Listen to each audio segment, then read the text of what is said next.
بسم الله الرحمن الرحيم إن الحمد لله نحمده ونستعينه ونستغفره ونعوذ بالله من شرور أنفسنا ومن سيئات أعمالنا من يهده الله فلا مضل له ومن يضلل فلا هادي له وأشهد أن لا إله إلا الله وحده لا شريك له وأشهد أن محمدا عبده ورسوله أما بعد فأعوذ بالله من الشيطان الرجيم بسم الله الرحمن الرحيم رب اشرح لي صدري ويسر لي أمري واحلل عقدة من لساني يفقه قولي اللهم أرنا الحق حقا وارزقنا اتباعه وأرنا الباطل باطلا وارزقنا اجتنابه اللهم إني أعوذ بك من علم لا ينفع ومن قلب لا يخشع ومن نفس لا تشبع ومن دعوة لا يستجاب لها آمين يا رب العالمين اللهم صل على محمد وعلى آل محمد كما صليت على إبراهيم وعلى آل إبراهيم إنك حميد مجيد اللهم بارك على محمد وعلى آل محمد كما باركت على إبراهيم وعلى آل إبراهيم إنك حميد مجيد بسم اللہ الرحمن الرحیم السلام علیکم ورحمۃ اللہ وبرکاتہ. آئی ہوپ آپ لوگ سب خیریت سے ہوں گے. انشاءاللہ آج کا سیشن ہم شروع کرتے ہیں. آج جو ہے بس ایک چھوٹا سا ریمائنڈر ہے کہ انشاءاللہ کل سے جو ہے ذو الحجہ شروع ہو رہا ہے. ذو الحجہ کے جو پہلے 10 دن ہیں وہ اللہ تعالیٰ نے جو ہے اس کو بہت اہمیت کے حامل قرار دیے ہیں. حضور صلی اللہ علیہ وسلم نے جو ہے اس کے متعلق بیشتر احادیث ہیں, صحیح بخاری کی بھی احادیث ہیں کہ یہ پہلے 10 دن جو ہیں ذو الحجہ کے, ان کی قدر و قیمت بہت زیادہ ہے. اس دوران عبادات قبول ہوتی ہیں. اس دوران جو بھی اعمال آپ اچھے اعمال کرتے ہیں ان کے جو درجات جو ہیں وہ اللہ تعالیٰ کے ہاں بہت زیادہ قبول ہوتے ہیں اور اللہ تعالیٰ پسند کرتا ہے اس دور کی عبادت, اس دوران کی عبادت. تو پلیز انشاءاللہ سب, میرے لیے بھی ریمائنڈر ہے آپ سب کے لیے کہ ذو الحجہ کل سے شروع ہو رہا ہے 19 جون سے, اور 29 کو 10 ذو الحجہ ہوگی جس دن عید ہوگی انشاءاللہ. تو ان 10 دنوں میں اپنی عبادات کا, اپنے ایمان کا, اپنے قرآن کا, اپنے ہر چیز کا زیادہ اہتمام کریں اور اللہ تعالیٰ سے دعا کریں اس دوران کہ اللہ تعالیٰ ہم سب کی مغفرت فرمائے, ہم سب کو نیک راہ پر چلنے کی توفیق عطا فرمائے, ہمیں صراط المستقیم پہ چلائے, اور جو ہمارے رشتہ دار یا سارے لوگ حج پہ گئے ہیں اللہ تعالیٰ ان کے حج قبول فرمائے. آمین یا رب العالمین. تو انشاءاللہ ہم شروع کرتے ہیں. آج جو ہے ہم تھوڑا سا ٹاپک کو ڈیفرنٹ کریں گے. ڈیفرنٹ سے مراد یہ کہ کچھ ایسی چیزیں جو شاید ہم نے بہت بریفلی کور کی تھیں اس کو میں تھوڑا سا تفصیل سے ڈسکس کرنا چاہ رہا ہوں. تو ہم نے لاسٹ ٹائم کہا تھا کہ آج ہم 20th سینچری کا بگننگ ہوگی اور پھر ورلڈ وار 1 اور ورلڈ وار 2 جو ہے اس کے بارے میں ہم ڈسکس کریں گے انشاءاللہ.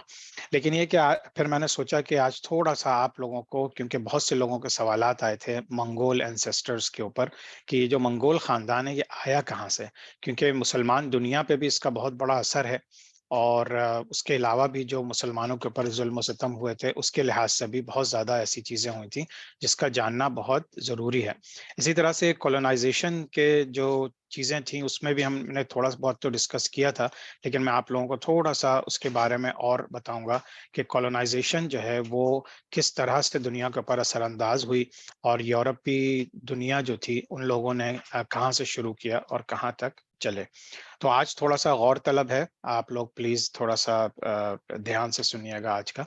یہ دیکھیے یہ دنیا, یہ تو ورلڈ وار کا ایک میپ میں نے کیا تھا آج کے ڈسکشن کے لیے, لیکن اپنے ذہن میں یہ دنیا کا پورا میپ رکھیے کہ کس طرح سے کہاں کہاں کے جو کنٹریز ہیں وہ, اس کی وجہ سے میں نے اس کے نام نہیں ڈالے تاکہ آپ کو تھوڑا سا اپنے آپ کو کوئز کریں آپ کہ کون سے ممالک کون سے ہیں, اور بعد میں سلائڈز میں آپ کے ساتھ شیئر کرتا ہوں تو اس میں بھی ضرور ان چیزوں کو دیکھ کے اپنے آپ کو آزمائیے گا کہ آپ کو کن کن ممالک کے بارے میں پتہ ہے. اچھا, یہ میں آپ کو ہر دفعہ ایک چارٹ دکھاتا ہوں جس کے اندر آپ مسلمانوں کی جو امپائرز تھیں 1291 برس کی, تو اس کو آپ کس طرح سے دیکھتے ہیں اور کس طرح سے ان کی ان کے جو سالوں میں, پچھلے سالوں میں کس طرح سے سمجھیے کہ آلموسٹ 1291 سال تو صرف مسلمان امپائرز کے تھے, لیکن اس سے پہلے اور اس کے بعد کیا کیا حالات ہوئے ان سب چیزوں سے آپ کو پتہ چل جائے گا. اچھا, ایک اور چیز آپ لوگوں کے ساتھ ڈسکس کرنی تھی, غالباً میں نے پہلے بھی آپ لوگوں کے ساتھ کی ہے لیکن تھوڑا سا تفصیل سے, کہ اب ہم لوگ 3 ہزار سال میں ہیں. اگر ہم دیکھیں کہ ہمارا جو ٹائم شروع ہوتا ہے، ہمارا جو کیلنڈر ہے اے ڈی کا، after the death of Christ, تو وہ شروع ہوتا ہے پہلی اے ڈی سے، اور آج ہم ہیں 2023 اے ڈی میں. یعنی پہلا 1000 سال جو ہے وہ 1 اے ڈی سے 1000 اے ڈی چلا، جس کے اندر ہم نے دیکھا کہ عیسیٰ علیہ السلام آئے، پھر حضور صلی اللہ علیہ وسلم 570 میں آئے، پھر راشدون کیلفٹ ہوئی 632 سے 661، امید خلافت آئی، پھر یہ کہ پہلے 250 سال عباسی خلافت کے اسی 1000 سال میں رہے، اور پھر تقریباً 290 سال جو مسلمانوں نے اسپین میں حکومت کی تھی. تو پہلا 1000 سال جو ہے نا وہ آپ کا یہ گزر گیا. اب ہم سیکنڈ ملینیم میں آتے ہیں. اب سیکنڈ ملینیم میں آپ دیکھ رہے ہیں کہ کچھ ایونٹس زیادہ ہوئے ہیں. ظاہر سی بات ہے اب ہم سے اس وقت کی تھوڑی سی زیادہ قربت بھی ہے. تو اس میں عباسی خلافت کمپلیٹ ہوئی، مسلمانوں نے اسپین میں رہے، پھر الموراویتس، الموہدس آئے، پھر آپ نے دیکھا کہ یہ جو بڑے بڑے نام ہمیں نظر آتے ہیں، سلجوق، خوارزم، ایوبیڈز، مالی، منگول، فاطمید، مملوک، صفوید، الخانید، دہلی سلطنت، بنگال سلطنت، مغل سلطنت، میسور امپائر، تیمورید امپائر یعنی تیمور لنگ کی جو امپائر تھی، سلطنت آف روم، پھر سلطان صلاح الدین ایوبی کی جو تقریباً 100-150 سال چلی تھی، ایوبید امپائر. اس کے بعد پھر ہم نے آٹومن امپائر جو کہ 1924 تک چلی، اور پھر رشین انویژن آف افغانستان بھی یہ پچھلے 1000 سال میں ہو گیا. تو یہ 1000 سال گزر گئے، یہ دوسرا 1000 سال گزر گیا، اور پھر آپ کا تیسرا 1000 سال شروع ہوتا ہے، جس کے اندر پھر ہم نے دیکھا کہ بہت سی ایسی ایونٹس ہوئیں جو بالکل ان ایکسپیکٹڈ تھیں. اس میں زیادہ تر لڑائی جھگڑے ہوئے، زیادہ تر تباہی و بربادی ہوئی. تو یہاں پہ حکومتیں اسٹیبلش ہو رہی ہیں، خاص طور سے اسلامک حکومتیں اسٹیبلش ہو رہی ہیں. یہاں پہ مزید گروتھ ہوئی، لیکن ان میں پھر آپس میں کچھ لڑائی جھگڑے شروع ہوئے. لیکن تیسرے ملینیم میں، یعنی تیسرے 1000 سال جو شروع ہوتا ہے 2001 سے، اس میں ہم نے دیکھا کہ 9/11 کا ایونٹ ہوتا ہے، امریکہ کا انویژن ہوتا ہے افغانستان میں، پھر امریکہ کا انویژن ہوتا ہے عراق میں، پھر just to give you different perspective, Google Chrome جو ہے وہ انٹروڈیوس ہوتا ہے، جو آج ساری دنیا یوز کرتی ہے. کووڈ اسٹارٹ ہوتا ہے چائنا میں 2019 میں، پھر امریکہ وڈرا کرتا ہے افغانستان سے 2021 میں، اور پھر ہم نے دیکھا کہ رشیا اٹیک کرتا ہے 2022 میں یوکرین کے اوپر.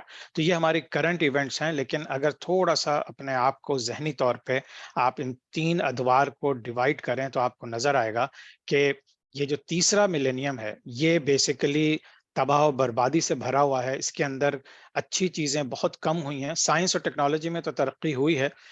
اسی دور میں سمجھیں جیمز ویب ٹیلیسکوپ بھیجا گیا جو کہ پوری کائنات کے بارے میں، کریشن آف یونیورس کے بارے میں نئی نئی خبریں، نئی نئی تصویریں لے کر آ رہا ہے. تو سائنس اور ٹیکنالوجی میں تو بہت ترقی ہوئی ہے، لیکن اخلاقی لحاظ سے بہت گراؤ آیا ہے.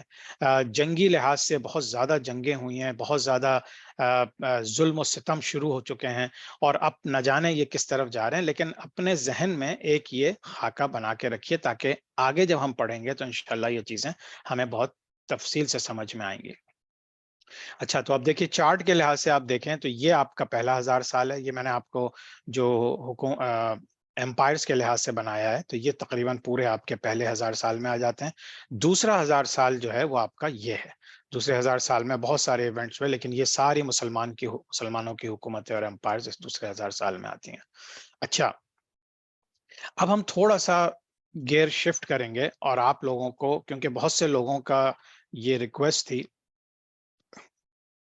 کہ منگولز کے اینسسٹرز کون ہیں اور یہ لوگ کہاں سے آئے ہیں، کیونکہ یہیں سے ہم نے دیکھا کہ پوری دنیا پہ جو منگولز نے حملے کیے اور تباہ و بربادی کی، اسی طرح سے اسی میں ایک منگول ٹرائب جو ہے وہ مسلمان ہو گیا تھا، اور اس کے بعد وہ اسلام لے کے دوبارہ منگولیا، رشیا اور افغانستان کی طرف گیا. اور وہاں سے پھر ہم دیکھتے ہیں کہ پوری مغل سلطنت جو ہے وہ بھی انہی کے سمجھیں آل اولاد ہیں. تو اس وجہ سے منگول کی تاریخ جو ہے ہمیں پتہ ہونا بہت ضروری ہے، خاص طور سے سب کانٹیننٹ کے لیے، کیونکہ پورے انڈیا کے اوپر جو مغلوں کی حکومت تھی، جو تیمور لنگ کی حکومت تھی، جو دہلی سلطنت تھی، اس میں بہت زیادہ جو پارٹ پلے کیا ہے وہ منگولز نے کیا ہے. تو ٹھیک ہے، اب ہم تھوڑا سا جو جو منگولینز ہیں، ان کی اپنی کتابوں میں جو ہمیں مسلمان منگولز جو ہیں، جو جن کو آپ کہہ لیں بابر کہہ لیں یا اکبر کہہ لیں، پورا خاندان وہی تھا، لیکن اس کے علاوہ ان لوگوں نے بہت دنیا کے مختلف جگہوں پہ مائگریشن کی اور وہاں پہ آج بھی رہتے ہیں یہ لوگ. تو ان کا جو شجرہ ہے یا ان کا جو فیملی ٹری ہے وہ کچھ اس طرح سے ہے. تو اس کو بہت غور طلب چیز ہے، پلیز غور سے دیکھیے گا. آدم علیہ السلام کے بعد ہمیں پتا ہے کہ ان کے جو ہے 2 بیٹے تھے، قابیل حابیل، اور پھر انہی سے پھر حضرت شیس علیہ السلام آئے. پھر یہ سلسلہ چلتے چلتے یہ ان کی کتابوں سے ہے. تو یہ ہماری ہم ضابط ہم بھی اسی پہ بلیو کرتے ہیں کہ آدم علیہ السلام کے بعد پھر نوح علیہ السلام آئے تھے کچھ عرصے کے بعد and so on. تو پھر جو ہے یہاں سے یہ کہتے ہیں کہ یہ سلسلے چلے ان خاندان کے، جو حضرت شیت علیہ السلام سے چلے، اور پھر نوح علیہ السلام کی پیدائش ہوئی. نوح علیہ السلام کے 4 بیٹے تھے، سام، حام، یافس اور یام. سام جو ہیں وہ ان کی آل اولاد عرب اور ایران کی طرف چلی گئی. حام کی جو ہے یہ افریقن کنٹریز میں جتنے آپ کو ملتے ہیں وہ حضرت نوح علیہ السلام کے بیٹے حام کی اولاد ہے. یافس جو ہیں یہ central Asia and eastern areas, یعنی یافس کی اولاد سے پاکستان، انڈیا، افغانستان اور یہ سارے منگولز اور یہ جتنے آپ کو نظر آتے ہیں یہ ان کی اولاد سے ہیں. اور پھر ان کا ایک اور بیٹا تھا جس نے جو ہے نوح علیہ السلام کے ساتھ نہیں دیا تھا اور وہ ڈوب گیا تھا. تو بہرحال پھر یافس سے اب ہم ان کی تو یقیناً ان کا بھی شجرہ ہے، لیکن آج ہم ذکر کریں گے یافس کی آل اولاد کا. یافس سے جو ہے بہت سے بیٹے ہوئے، تب سمجھے تقریباً ان میں سے جو پہلا بیٹا تھا اس کا نام تھا ترک. اب دیکھیں یہاں سے ترک قبیلہ چلا ہے.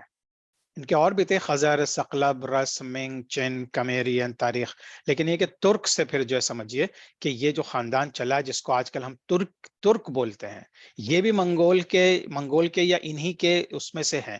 تو اب ترک کے بعد پھر ان کا بیٹا تھا توتک، اور اس کے 4 بیٹے تھے. ان میں سے النجا ہان کے، اور ہان کا مطلب بیسیکلی خان ہی ہوتا ہے، جو آج ہم لوگ خان یوز کرتے ہیں، پرانے زمانے میں ہان بولتے تھے. تو توتک کے 4 بیٹے تھے. النگا ہان سے ایک بیٹا منگول تھا، ایک تاتار تھا. اب ہم لوگ اپنی تاریخ میں یہ 2 لفظ بہت زیادہ استعمال کرتے ہیں، ایک تو ترک استعمال کرتے ہیں. تو منگولینز بیسیکلی اوریجنلی ترک ہی ہیں، اور تاتاری جو ہیں یہ بھی اوریجنلی ترک ہی ہیں. تو ترک کا خاندان یہاں سے شروع ہو جاتا ہے، جو کہ امیڈیٹلی سمجھیے حضرت نوح علیہ السلام کی آل اولاد میں سے ہے. ٹھیک ہے، تو یہ منگول اور ترک یہاں سے آ گئے، تاتار آ گئے. اب یہ تاتاری قبیلہ بھی چلا ہے، ان کے بھی پورا اپنا خاندان ہے، جو کہ بعد میں آ کے انہوں نے کافی حکومتیں وغیرہ بھی کی ہیں. لیکن مین ہم منگولز کی بات کر رہے ہیں. منگول جو ایک بیٹا تھا اس کے بھی 4 بیٹے تھے. ان 4 بیٹوں میں سے جس کو یہ سب سے زیادہ مانتے ہیں، اگر آپ لوگوں نے ارطغرل وہ دیکھی ہے جو پروگرام ٹی وی سیریز ہے ارطغرل، تو یہ لوگ جو سب سے زیادہ نام لیتے ہیں وہ اوغوز خان کا لیتے ہیں. یہ ان کا ایک لحاظ سے پیغمبر یا بزرگ یا اس کو یہ مانتے ہیں. تو ان کے 4 بیٹوں میں سے منگول کے قارا خان کا بیٹا تھا اوغوز خان.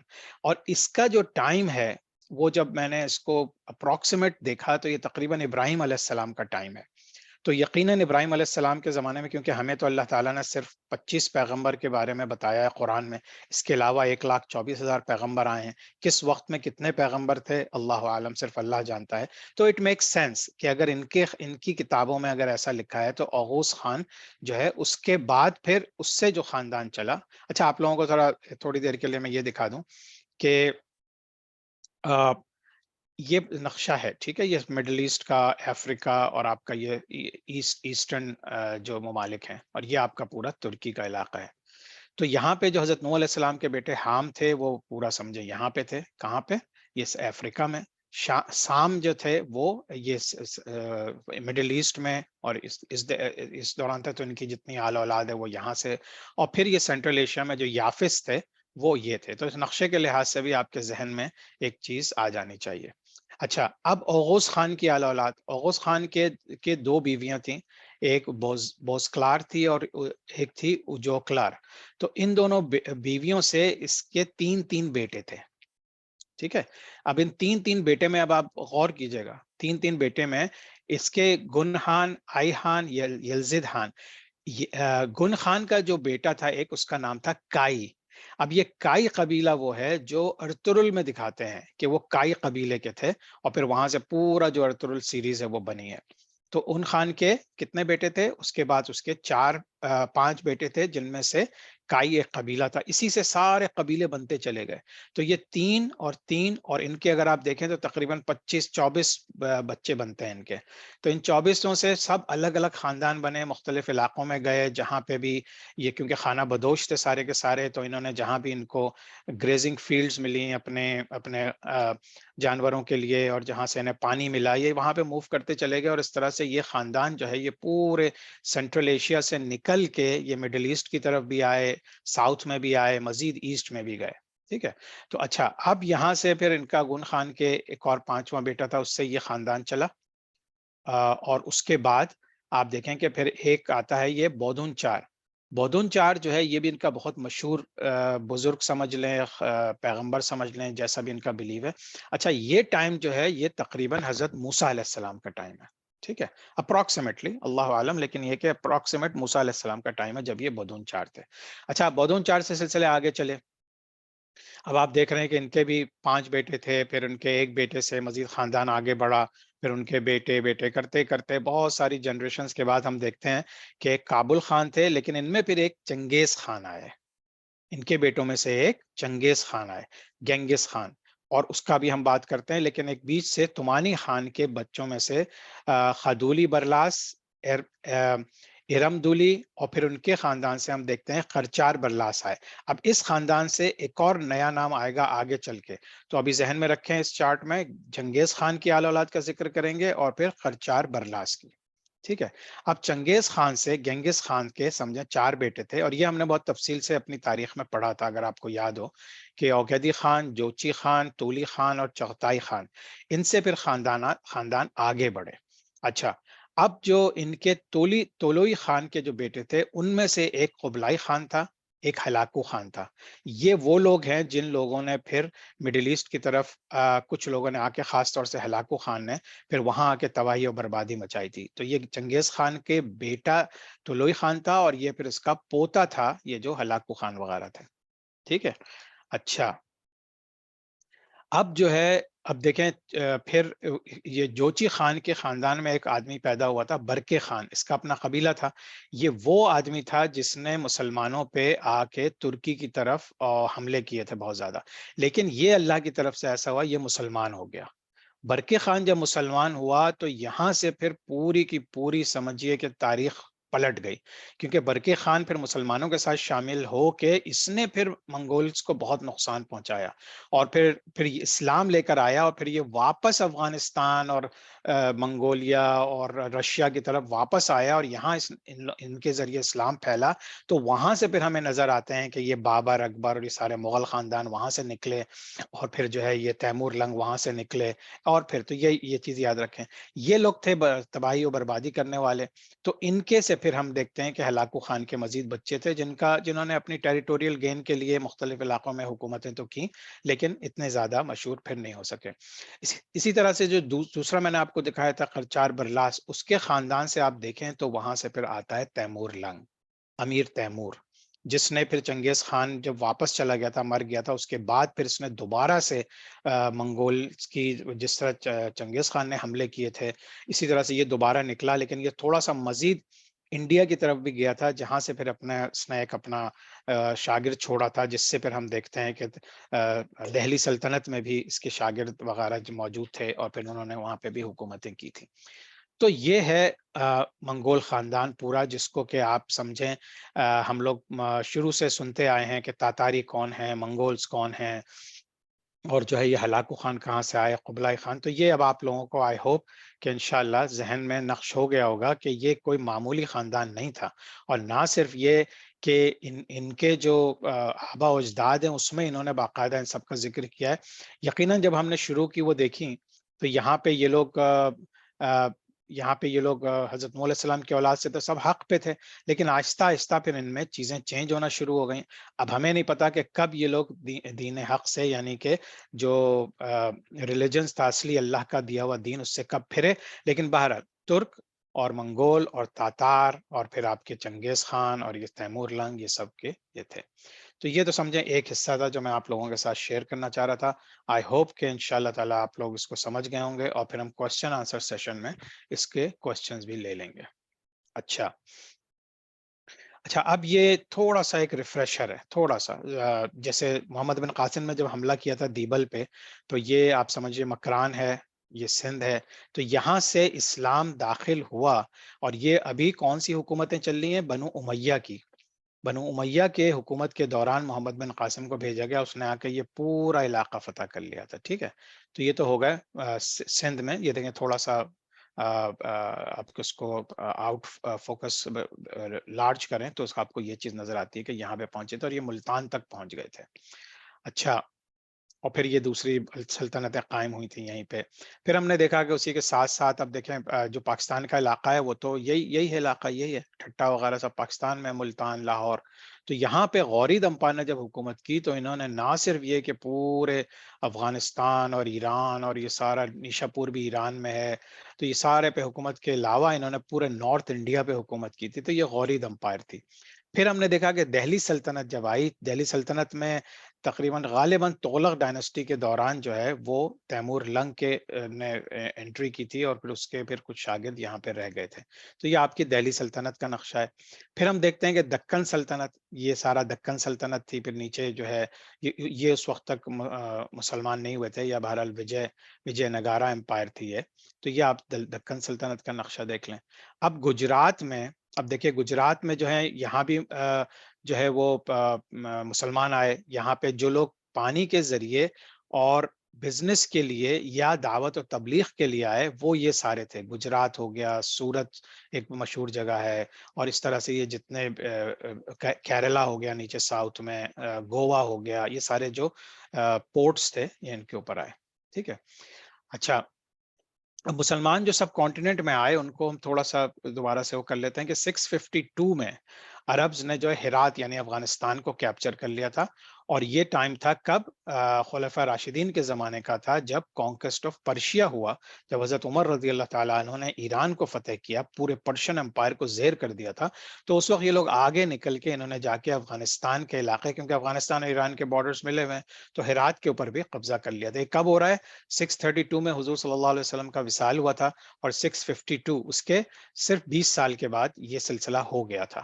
اب میں آپ لوگوں کو یہ اس لیے بتانا چاہ رہا ہوں کہ اب آپ ایک کنیکٹنگ دا ڈاٹس یعنی کنیکٹ کریں کہ حضور صلی اللہ علیہ وسلم کے زمانے سے اور صحابہ کرام کے زمانے سے یہ جو سینٹرل ایشیا ہے یا سب کانٹیننٹ ہے، اس میں کس وقت مسلمان پہنچے. پھر 711 میں ہمیں پتا ہے محمد بن قاسم آ گئے اور انہوں نے سندھ پہ ذریعے داخل ہوئے اور پھر ملتان وغیرہ کے علاقے تک پہنچے، بلکہ بعض نیریشنز میں یہ آتا ہے کہ کشمیر کے بارڈرز تک پہنچ گئے تھے.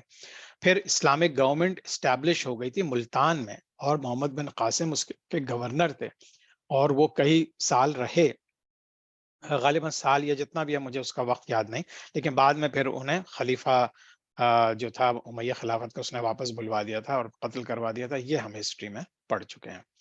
پھر 9ویں صدی میں، 9th سینچری میں یہ جو ہے آپ سمجھیے کہ یہ بغداد کے انڈر آ گیا تھا. 9th century the entire area became under direct rule of Baghdad. یعنی اب وہ جو خلافت کا کانسیپٹ ہے وہ بالکل پیورلی چل رہا ہے کہ اتنی دور تک 9ویں سینچری میں یہ پورا علاقہ جو ہے یہ بغداد کی سلطنت کے انڈر آ گیا تھا. صوفی اسلام جو ہے وہ زیادہ تر سب کانٹیننٹ، اب ہم صوفی اسے آج کی زبان میں بول رہے ہیں، اس زمانے میں تو پکے سچے مسلمان تھے اور سارے جو ہے حضور صلی اللہ علیہ وسلم کی تعلیمات پہ اور خلفاء راشدین کی حکومتوں سے اور یہ سب، تو یہ لوگ انٹر ہو گئے تھے ایران اور افغانستان کے تھرو انٹر ہو چکے تھے سب کانٹیننٹ میں. ٹھیک ہے، اب اس کو ڈاٹس کنیکٹ کرتے رہیے. مسلمز جو تھے وہ گجرات میں آف کورس جیسے میں نے کہا کہ سمندر کے ذریعے تجارت کے لحاظ سے 7ویں سینچری میں پہنچ چکے تھے. اچھا، کیرلا مالابار کوسٹ جو تھا سمندر کے ذریعے وہاں پہ بھی پہنچ چکے تھے. اچھا، یہ لوگ جو تھے یہ زیادہ تر شافعی مذہب کے تھے. اگین یہ جو ہم نے پوری فقہ کی ایک کلاس کی تھی، بلکہ 4 کلاسیں کی تھیں، جس میں میں نے آپ لوگوں سے حنفی، شافعی، مالکی اور حنبلی کا پورا ذکر کیا تھا. تو یہ انہی میں سے ایک اسکول آف تھاٹ ہے، ایک فقہ سمجھے ہے، جو زیادہ تر لوگ وہاں پہ آئے تھے. اسی وجہ سے آج انڈیا میں آپ کو کافی شافعی مذہب کے لوگ بھی نظر آئیں گے. اچھا، اسلام جو ہے پھر وہ بنگلہ دیش کے جو ایریاز تھے وہاں پہ انٹر ہوا، وہاں بھی سمندر کے ذریعے بھی لوگ پہنچے، لیکن چونکہ اب کنیکٹڈ ایریا ہے انڈیا سے یا جو ایگزسٹنگ انڈیا سے، تو وہاں سے لوگ خشکی کے ذریعے بھی وہاں تک پہنچے. اور ہم دیکھتے ہیں کہ یہ جو دور شروع ہوا تقریباً بختیار خلجی اور خلجی ڈائنیسٹی، دہلی سلطنت کی جو خلجی ڈائنیسٹی تھی، اس دوران جا کے انٹر ہوتا ہے یہ. ٹھیک ہے. اچھا، ایسٹ انڈیا کمپنی کا ہم نے بہت ڈیٹیل میں ڈسکس کر لیا لاسٹ کلاسوں میں کہ 1608 میں وہ تجارت کے ذریعے سے وہ بھی بہت مختلف جگہوں سے انٹر ہوئے، لیکن ان کا جو شروع کا علاقہ، شروع کا جو دور تھا، اس میں وہ جیسے میں نے آپ کو نقشہ دکھایا، سورت جو ہے ایک جگہ ہے جو پورٹ ہے وہاں سے، گجرات میں، وہاں سے وہ انٹر ہوئے تھے. پھر 1757 میں ہم نے دیکھا کہ وہ by force East India company کو مضبوط کرتے کرتے فوجی اس میں کنورٹ کر کے پھر انہوں نے بائی فورس سراج الدولہ کو شکست دی بنگلہ دیش کے سائٹ سے انٹر ہو کے. پھر اس کے 100 سال کے بعد، ٹھیک 100 سال کے بعد 1857 میں جنگ آزادی ہوتی ہے. اب برٹش وہاں پہ اتنا بڑھ چکے تھے، ان کا سمجھیے کہ پورا قبضہ ہو چکا تھا. تو 1857 میں جب فائنل ان کی مغل بادشاہ سے، جو کہ بہادر شاہ ظفر تھے، اور ان کا بہت سارے لوگوں نے ساتھ دیا، وہ بھی ہم ڈسکس کر چکے ہیں، تو وہ وہاں پہ ایک جنگ آزادی ہوتی ہے 1857 میں، 1857 میں. تو وہاں پہ پھر مسلمانوں کے اوپر یا پورے ہندوستان پہ، پورے بر صغیر کے اوپر جو ہے برٹش کا قبضہ ہو جاتا ہے اور برٹش راج لگ جاتا ہے. اب ڈائریکٹ انڈر برٹش گورنمنٹ آ جاتی ہے یہ ساری پوری سب کانٹیننٹ کی لینڈ جو ہے. اچھا، اب مسلمان جو ہیں، ان کا رائز اور فال ہوا 711 سے، جب محمد بن قاسم آئے 1757 تک، اور پھر finally politically they were completely taken by British and Hindus. اب ہندوز کا نام اس لیے ہے کہ جو راجہ مہاراجا تھے، جن لوگوں نے، بعض بڑے بڑے راجہ مہاراجا تھے جنہوں نے شروع سے برٹش کا ساتھ دیا تھا، تو اب برٹش جو ہے ان کو نوازتے بھی تھے، تو ان کو پھر مختلف جگہوں کا، کیونکہ برصغیر ایک بہت بڑی جگہ تھی، تو ان کو مختلف جگہوں کا راجہ مہاراجا یا گورنر اس طرح بنا دیا کرتے تھے. تو یہ دونوں کی ساز باز کر کے انہوں نے پھر مسلمانوں کو تباہ کیا، اور پھر ایک ڈیوائڈ اینڈ کانکر کا جو رول برٹش نے شروع کیا تھا، وہ آج تک اس دنیا میں چل رہا ہے. اور بریفلی ہم ڈسکس کریں گے کہ اس طرح پوری دنیا میں آپ East Germany, West Germany, North Korea, South Korea, South Sudan, North Sudan, جتنے ممالک، ایسٹ پاکستان، ویسٹ پاکستان، مطلب آپ پورا تقریباً جتنی جگہ بھی کوئی طاقت آئی تھی، ان کو 2 یا 3 فیکشنز میں ڈیوائڈ کر کے اور رول کیا جا رہا ہے. یہ ہے ایک برڈز آئی ویو، یہ ہے ایک بگر پکچر جو ہم لوگوں کو سمجھنی بہت ضروری ہے. تاریخ کیوں ضروری ہے؟ آج کے دور کو آپ سمجھ ہی نہیں سکتے جب تک کہ آپ کو تاریخ سمجھ میں نہیں آ رہی، ہماری حکومتیں سمجھ میں نہیں آ رہی جو پہلے ہوئی تھیں. ٹھیک ہے. اچھا، مسلم اسکالرز جو تھے اس زمانے میں، جو علماء کرام تھے، جنہوں نے دین کا علم حاصل کیا تھا، جو مجاہدین تھے، جو جا کے جنگوں میں لڑتے تھے، جنہوں نے جہاد کے اوپر لبیک کہا اور گئے، پھر جتنے تھنکرز اینڈ فلاسفرز تھے جو اچھی سوچیں رکھتے تھے، گہری سوچیں رکھتے تھے، فلسفی تھے، تو ان سب لوگوں نے اپنے اپنے انداز سے اسلام کو اسپریڈ کیا سب کانٹیننٹ میں. کیونکہ ہم سب کانٹیننٹ کی بات کر رہے ہیں، تو اب ذہن میں رکھیے، آج جو ہم لڑ رہے ہیں نا، آج یعنی کہ مختلف فیکشنز میں، آپ سب جانتے ہیں، آپ سب کا تعلق بر صغیر کے مسلمانوں سے ہے، کہ یہ جو مطلب یہ کہ شیعہ سنی تو بہرحال سمجھیں یہ بھی بہت بڑا فیکشن تھا، لیکن اس کے بعد پھر سنیوں میں پھر آپ کے دیوبندی، بریلوی، آپ کے جو ہے وہ اہل حدیث، سلفی، یعنی یہ سب چیزیں صرف اور صرف بڑھتی چلی گئیں. یعنی کیا ہو رہا ہے؟ Divide and conquer. یہ جو برٹش نے سلسلہ شروع کیا تھا، اس کو تمام دنیا کی طاقتیں اس وقت ڈیوائڈ اینڈ کانکر کے فلسفے پہ چل رہی ہیں. تو جب آپ اپنی تاریخ پڑھیں گے اور آپ کو سمجھ میں آئے گا، تو آپ سوچیں گے، یا اللہ، میں کیوں ان چیزوں کا پارٹ بن رہا ہوں؟ میں کیوں اپنے آپ کو، اپنے فرقے کو، اپنے گھر کو، ہر چیز کو میں ڈیوائڈ کرتا چلا جا رہا ہوں؟ یہ ایک سوچی سمجھی سازش ہے طاقتور اسٹیٹس کی، جس میں ہم لوگ چلتے چلے جا رہے ہیں. ہم ایک دوسرے سے قتل کر دیتے ہیں صرف اس وجہ سے کہ وہ ہمارے فرقے سے بلانگ نہیں کرتا. ہم ایک دوسرے کو کافر کہہ دیتے ہیں اس وجہ سے کہ وہ ہمارے فرقے کو بلانگ نہیں کرتا. تو میرا اپنے لیے اور آپ سب کے لیے ایک میسج ہے کہ خدا کے لیے ان چیزوں سے باہر آئیے. آپ صرف اور صرف مسلمان ہیں, آپ اور حضور صلی اللہ علیہ وسلم کے امتی ہیں. اس کے علاوہ ہمیں اپنے آپ کو کوئی ٹائٹل دینا ہی نہیں چاہیے. جب آپ پڑھائی کر رہے ہیں, آپ اسکول آف تھاٹس پڑھیے, آپ دیکھیے امام ابو حنیفہ کے جو مسلک ہے وہ کیا ہے. امام شافعی, امام مالک, امام حنبل, ان لوگوں نے کوئی دین کو چینج نہیں کیا تھا. جو لوگ ان کو ریجیکٹ کرتے ہیں وہ غور سے سوچیں کہ ان لوگوں نے تو مسلمانوں کی مدد کی تھی. قرآن اور حدیث کے تناظر میں جو لاز تھے وہ ترتیب دیے تھے کہ بھئی کس قوانین پہ ہماری مسلمانوں کی حکومتیں چلنی چاہیے اور ہمارے جو شریعت میں کون کون سے قوانین آگے آئیں گے. اس کے علاوہ ان کو ماننا یا نہ ماننے کا تو کوئی سلسلہ ہی نہیں ہے. اسی طرح سے آگے سلسلہ چلتا ہے. یہ ٹاپک میرے دل کے اور میرے ذہن کے اس لیے بہت قریب ہے کہ جب ہم لوگ اپنے ممالک سے نکلتے ہیں اور ہم دوسرے ممالک میں جاتے ہیں, میں نے بھی 4-5 مختلف ممالک کو الحمدللہ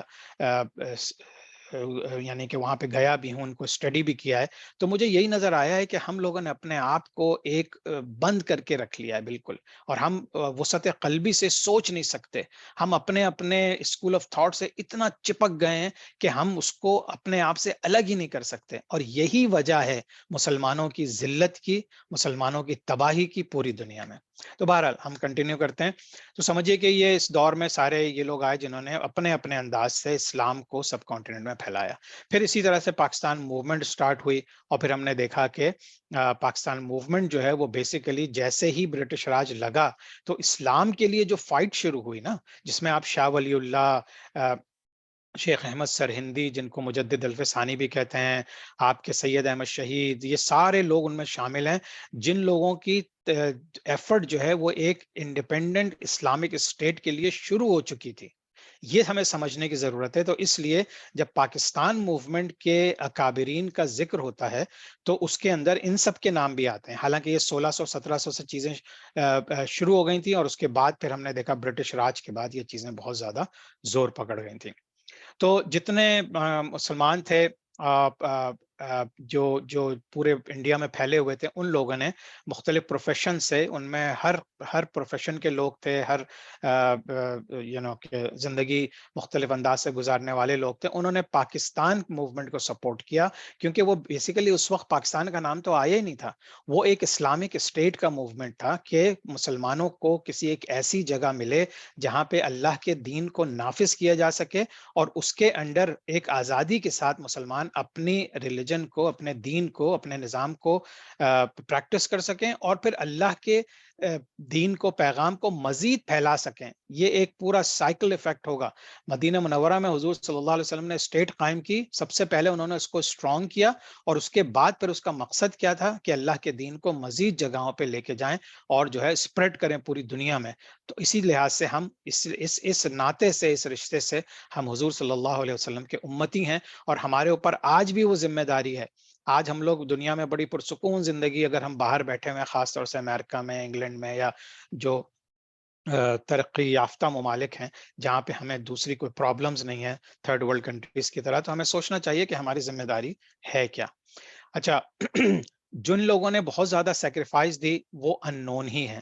جو بڑے بڑے نام تو آ گئے یقیناً ان میں, لیکن یہ کہ بہت سے ہزاروں لاکھوں مسلمان ایسے ہیں جنہوں نے اپنے خاندان کی قربانی دی, اپنی دولت کی قربانی دی, اپنے اسٹیٹس کی قربانیاں دیں. تو وہ سب اللہ کے ہاں تو ریکارڈ ہو گئے, کیونکہ اللہ کا قانون جو ہے وہ بڑا جسٹ قانون ہے. تو اللہ تعالیٰ نے ان سب کو انشاءاللہ آخرت میں ان کس کی جزا دینی ہے. لیکن ہمارے سامنے وہ اننون ہے, ہم نہیں جانتے انہیں.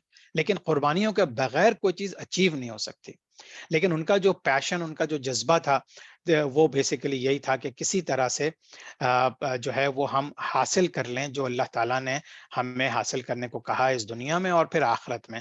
تو اس کے لیے جو قربانیاں تھیں ان کو بھی کسی کریڈٹ کی ضرورت نہیں تھی, انہوں نے کبھی کوئی کریڈٹ لینے کی کوشش نہیں کی, اور یقیناً یہی چیزیں شاید ان کے درجات مزید بلند کر دیتی ہیں. اچھا, چونکہ پاکستان مسلمانوں کے لیے چاہیے تھا تو پاکستان کا نام تو بہت دیر میں آیا. چودھری رحمت علی نے سجیسٹ کیا تھا, وہ بھی ہم پڑھیں گے آگے چل کے, تاکہ ہم آزادی کے ساتھ اپنے دین کو آگے چلا سکیں. اچھا اب تھوڑا سا ٹائم رہ گیا ہے تو میں یہ چاہوں گا کہ آپ لوگوں کو ذرا یہ ایک کولونائزیشن کا جو سلسلہ تھا نا، میں آپ لوگوں کو، کیونکہ یہ آن لائن ہے تو اس کے اوپر میں آپ لوگوں کو دکھاتا ہوں کہ کولونائزیشن بیسیکلی کیسے شروع ہوئی. اب آپ کو یہ سارے لیجنڈ نظر آ رہے ہیں نا کہ یونائٹڈ کنگڈم، یہ یونائٹڈ کنگڈم ہے، یہ فرانس ہے، یہ اسپین ہے، یہ پورچگال ہے، اور یہ رشیا ہے. پھر یہ علاقے یہ ترکی کے علاقے ہیں. ٹھیک ہے، تو اب یہاں سے چیزیں کیسے چلنا شروع ہوئیں. ٹھیک ہے، اب دیکھیے، اب یہ پرتگال، جب مسلمان یہاں سے اسپین سے ختم ہو گئے تھے اور پھر یہ پرتگال اور اسپین دو ملکوں میں بٹ گیا تھا، تو سب سے پہلے پورچوگیز نے کولونائزیشن شروع کی. انہوں نے آ کے ساؤتھ امریکہ کے ساحلی پٹیوں پہ. پھر ہم نے دیکھا کہ اسپین نے بھی کولونائزیشن کی، جس وجہ سے یہاں بھی آج کل اسپینش بولی جاتی ہے. ساؤتھ امریکہ کا پورا ویسٹرن ساحلی علاقہ ہے یہ مڈ امریکہ جسے آپ کہہ لیں کہ کانٹیننٹ کا حصہ. اور پھر یہ نیچے جا کے آپ دیکھتے ہیں کہ امریکہ کے یا میکسیکو کے کچھ حصے یہاں پہ. ٹھیک ہے، اب اس کو بھی غور، یہ کولونائزیشن شروع ہو گئی ہے. اب رشیا اپنی ٹیریٹوریز بڑھا رہا ہے. آپ دیکھ رہے ہیں کہ ترکی کی بھی ٹیریٹوریز بڑھ رہی ہیں، اور یہ 1600 ہے اس وقت تک جو ہے آپ کے آٹومن امپائر آ چکی ہے، اور اس نے یورپ کے کچھ علاقوں میں اور مختلف جگہوں پہ قبضے کرنے شروع کر دیے ہیں. اسی طرح سے اب رشیا نے پورے نارتھ میں قبضہ کر لیا ہے. اور اب آپ دیکھیں کولونائزیشن جو پورچوگیز کی تھی وہ ساؤتھ امریکہ سے ہٹ کے اب افریقہ میں بھی آئی ہے دونوں سائڈ پہ. پھر چھوٹے چھوٹے جو انڈیا کے علاقے ہیں یہاں پہ بھی کولونائزیشن ہے اور یہ شروع ہو گئی. اسی طرح سے انگلینڈ نے بڑھنا شروع کیا. انگلینڈ نے کینیڈا، امریکہ کے اندر شروع کیا سلسلہ. پھر یہ افریقہ کے کچھ علاقوں میں آئے، پھر انڈیا وغیرہ کی طرف، کیونکہ اس وقت یہ علاقہ بہت امیر ترین علاقہ تھا. یہاں پہ منرلز بھی تھے. یہاں کی جو امپورٹ ایکسپورٹ تھی بہت ہائی تھی. مغل اورنگزیب عالمگیر نے اس ملک کو، اس پورے کانٹیننٹ کو بہت ہائی کلاس اکنامکلی پہنچا دیا تھا. ٹھیک ہے، اب آگے چلتے ہیں. اب یہ دیکھیے، اب پورچوگیز نے تقریباً یہ پورا آپ کا برازیل کا حصہ اور یہ ساری چیزیں جو ہیں یہ ساؤتھ امریکہ میں پورچوگیز نے کر لی. اسی وجہ سے آج برازیل میں پورچوگیز بولی جاتی ہے. اب دیکھیں ہسٹری اگر ہم نہیں پڑھیں گے تو ہمیں سمجھ میں نہیں آئے گا کہ یار برازیل تو ساؤتھ امریکہ کا حصہ ہے، اس کے اندر لینگویج پورچوگیز کیوں بولی جاتی ہے. ٹھیک ہے، اب دیکھیں یہ چیزیں بڑھ رہی ہیں پوری دنیا میں. اب یہ انڈیا کے ساحلی پٹیوں پہ تقریباً یہ آپ کا پورچگال ہے، یہ پھر انگلینڈ ہے، جہاں جہاں جگہ بچی، اور پھر یہ فرانس آ گیا یہاں پہ. تو پورے انڈیا کا جو ساحلی علاقے ہیں یہ کولونائزیشن شروع ہو گئی، اور بہت ہی یعنی کہ ان کو چوک کر دیا سمندری علاقوں کے لحاظ سے. ٹھیک ہے، اب اور آگے بڑھتے ہیں. اب یہ مزید سلسلہ شروع ہو گیا رشیا کے طرف بھی اور ہر طرف. پھر آپ مزید آگے بڑھیں تو اس طرح سے جب آپ دیکھتے ہیں کہ ایک سیکنڈ،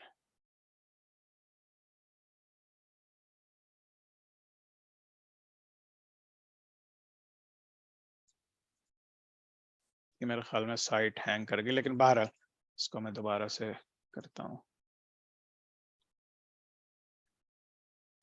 یہ دیکھیے، تو اب ہم کہاں تک پہنچے تھے؟ 1600، 1660، 1754، اور اب یہ دیکھیے، اب یہ مزید 1822 میں یہ حال ہے. اب آسٹریلیا کے بھی سارے علاقے جو ہیں یہ کس نے؟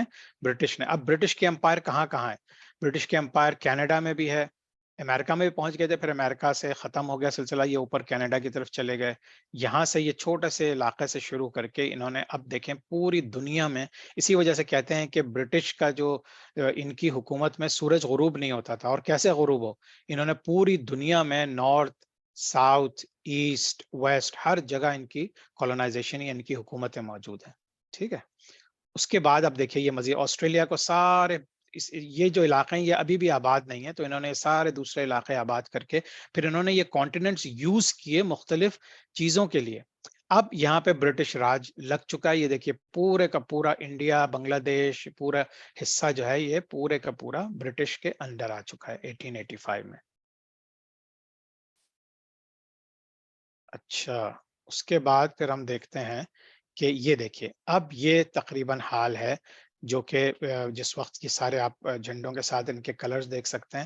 پھر آپ کو کسی وقت موقع ہو تو آپ پلیز اس میں جا کے دیکھیے گا کہ یہ کولونائزیشن اور امپیریلزم سے پوری دنیا کے اوپر کس طرح سے طاقتور حکومتوں نے قبضہ کر کے، اور پھر آہستہ آہستہ یہاں سے وہ گئے. ایسا نہیں ہے کہ وہ ابھی تک ہیں، یہاں سے گئے، لیکن یہ اب ایک بہت امپورٹنٹ چیز ہے جو آپ لوگ پلیز اس کو غور سے سنیں کہ لیکن ہمیں غلام بنا گئے، ہمیں ویسے تو چھوڑ دیا کہ جاؤ اب جیو اپنی زندگی، لیکن یہ کہ ہمارے ذہنوں کو غلام بنا دیا. ہمارے ذہنوں میں یہ چیز 100 200 300 سال میں پہ بالکل پینیٹریٹ کر دی کہ ہم اب آزادی سے زندگی نہیں گزار سکتے، کیونکہ ہمیں آتا ہی نہیں آزادی سے زندگی گزارنا، ہم آزاد رہ ہی نہیں سکتے. اور یہی وقتاً فوقتاً جو آپ کو دنیا سے مختلف بڑے بڑے لیڈرز کی آواز آتی ہے کہ اپنے آپ کو آزاد کرو، اپنے ذہنوں کو آزاد کرو. انڈیا پاکستان میں آپ یقین کریں، میں پرسنلی ہزاروں لوگوں سے ایسے ملا ہوں جو یہ کہتے ہیں یار بس سکون سے کیوں امریکہ کی برٹش کی غلامی قبول نہیں کرتے، سکون سے کھاؤ پیو مر جاؤ، مطلب کیا ضرورت ہے تمہیں. تو لیکن پھر یہ اگر ہم اسی فلسفی پہ چلیں گے تو پھر ہمیں پتہ چلے گا کہ حضور صلی اللہ علیہ وسلم کا جو پیغام تھا، جو اللہ کا کام تھا ہمارے لیے، وہ ہم سب ترک کر کے بیٹھ جائیں اور ہم کسی بھی چیز لحاظ سے اپنے آپ کو حضور صلی اللہ علیہ وسلم کا امتی کہلانے کے حقدار نہ رہیں. تو یہ سمجھیے کہ یہ ایک کولونائزیشن کا تھا جو میں آپ سے لوگوں کے ساتھ شیئر کرنا چاہ رہا تھا. تو آج آئی ہوپ کہ میری کلاس کا جو ٹائٹل ہے کنیکٹنگ دا ڈاٹس، اس لحاظ سے آپ نے اپنے آپ کو کنیکٹ کیا ہوگا پوری مغلوں کی منگولز کی خاندان سے، اور پھر یہ کہ پوری دنیا کے طاقتور علاقوں سے کہ جنہوں نے پھر ہمیں غلام بن کے رکھ دیا، اور آج ہم پھر اس آزادی سے ان زنجیروں کو توڑنے میں ہمیں کس قدر مشکلات ہو رہی ہیں. لیکن یقین کیجئے اگر یہ زنجیریں کم از کم ذہنی طور پہ اگر ہم آزاد ہو گئے تو انشاءاللہ تعالی ہماری جو آل اولاد ہیں، ہمارے جو بچے ہیں، شاید پھر وہ ٹرو آزاد زندگی گزار سکیں گے، اللہ اور اس کے رسول کے دین کے مطابق اپنی زندگیاں گزار سکیں گے، اور کبھی یہ نہیں کہنا پڑے گا انہیں کہ ہم غلام ہیں اور ہم ایک آزاد زندگی گزار ہی نہیں سکتے. تو انشاءاللہ اگلے ہفتے پھر ہم 20th سینچری کا ذکر کریں گے، اور پھر ورلڈ وار 1 ورلڈ وار 2 کا ذکر کریں گے. یہ بھی تاریخ کے وہ خاص طور سے جنگ عظیم جو ہے پہلی اور دوسری، اگر آپ کو یہ نہیں سمجھ میں آئے گی تو پھر آپ کنیکٹ نہیں کر سکیں گے تاریخ. تو انشاءاللہ تعالیٰ اگلے ہفتے پھر ان چیزوں پہ بات ہوگی. اس وقت تک کے لیے اجازت، ابھی ہم سوال جواب لے لیں گے. تو انشاءاللہ تعالیٰ پھر اگلے ہفتے ملاقات ہوگی. سبحانک اللہم و بحمدک، نشہد ان لا الہ الا انت، نستغفرک و نتوب الیک. السلام علیکم ورحمۃ اللہ وبرکاتہ.